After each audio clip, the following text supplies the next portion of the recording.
this time around. What do you think about Texas Tech giving free beer to the students? You're giving free beer to students? Yeah. At the game? I think it's before. Yeah. Oh. On campus? I believe so. Wow.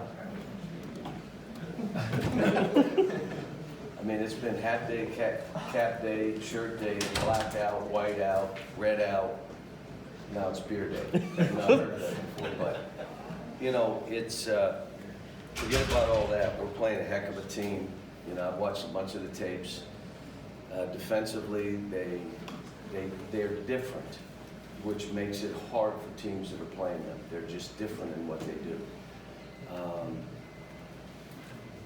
They go press, passive, aggressive. They go zone to man. They go trap from the baseline. They collapse like a lot of teams. A lot of handsy on drives. So if you're not used to handsies on drives, it'll affect you.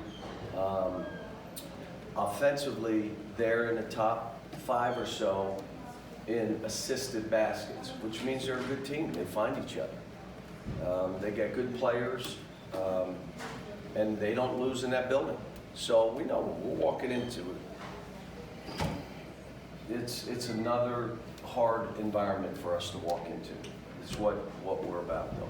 John, do you know Chris Beard at all? Some, but he and I have talked on and off, and we talked. He and I talked 2 days ago. You know, he's good. I told him he's got my respect. What he does, and you know, when guys are sold on how they play and their teams play really hard and physical and they play, I respect that because I know how hard it is to get teams to do that. And he's got a team that won't quit. I mean, the games that they lost, they fought to try to get back in it. It wasn't like they just let the game go.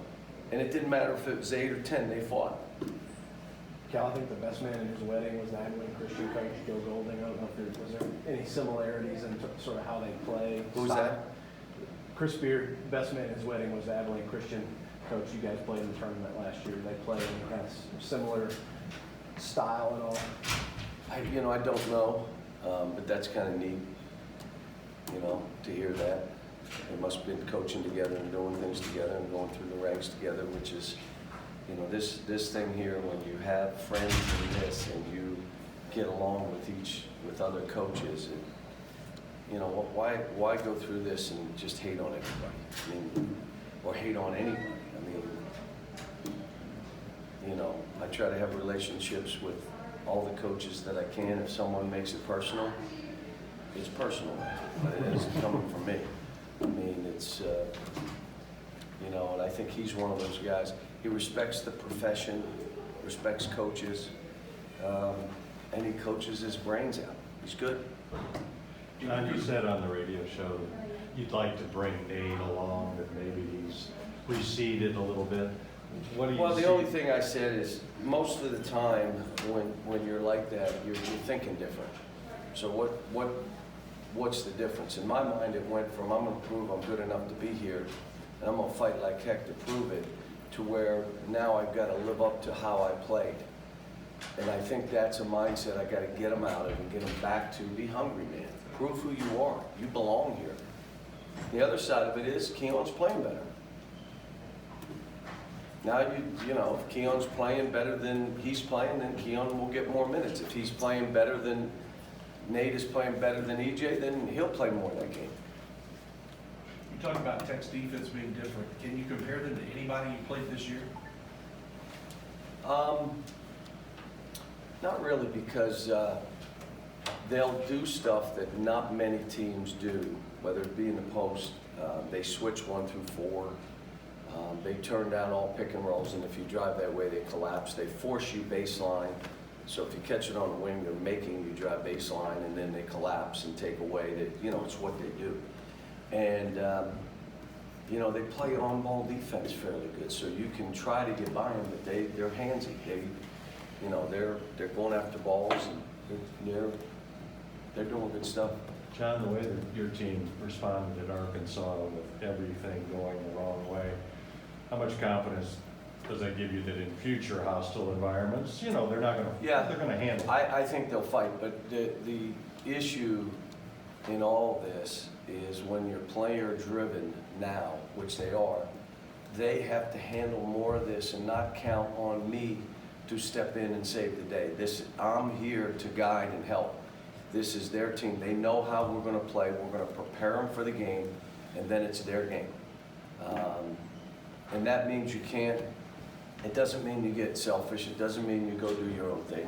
It means we're doing this together now. We have a great game plan. Let's go do it.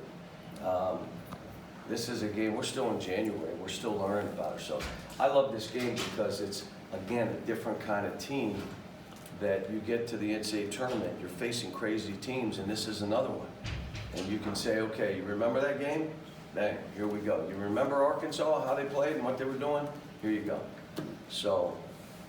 Now, we've talked a lot about how this is one of those weird years where maybe there's 50 teams that could get to the Final Four. And so maybe you say seeding doesn't even matter. But on the other hand, is this also the kind of year where you don't want to be in a 6-11, 7-10, 8? I think seeding does not matter. Okay. This is one of those years where I'm not going to say a whole lot about seeding, where in past years I would say seeding matters. When you have 40 teams and they're all within 6 points of each other, okay, maybe your first game, if you're 1, 2, 3 seed, but after that, everybody's 4, 6 points from each other. I mean, the 3-point line, it's taken away some 3-point shooters. So guys that could shoot it, can't shoot it anymore. They're shooting 25%, not worth it, not a good exchange. There's no huge, dominant kind of guys that way. You know, they're terrific players, don't get me wrong, but it's just there's more of them that are in the realm of each other around the country. John, it's the beginning of another semester. You bragged about how Ashton got a 3.5 last time. I was just curious, have you talked to Quade and his academic difficulties? I have not talked to him.